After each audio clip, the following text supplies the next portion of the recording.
ഇനി വേടാ. എന്താ ഇത്? കുറച്ച് പുസ്തകങ്ങളാണ് സാർ. എന്ത് പുസ്തകം? നിയമപുസ്തകങ്ങളാണ്. നിയമം നീ കയ്യിലെടുക്കടാ. പിടിച്ചാണോ വണ്ടിയില്?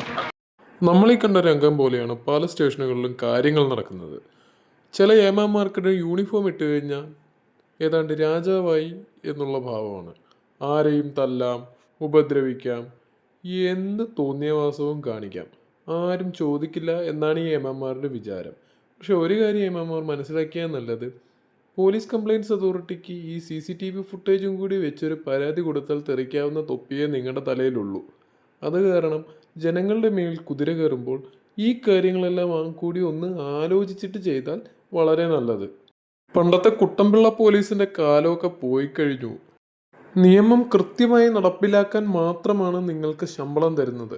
അതിൻ്റെ അപ്പുറത്തേക്ക് ഒന്നിനും നിങ്ങൾക്ക് അവകാശവുമില്ല, അധികാരവുമില്ല. കോടതികൾ പലപ്പോഴും അത് പറഞ്ഞിട്ടുള്ളതുമാണ്. ഇനി ജനങ്ങൾക്ക് പറയാൻ ഒന്നേ ഉള്ളൂ, നിയമം അറിയില്ലെങ്കിൽ അത് പഠിക്കുക തന്നെ വേണം സാറേ.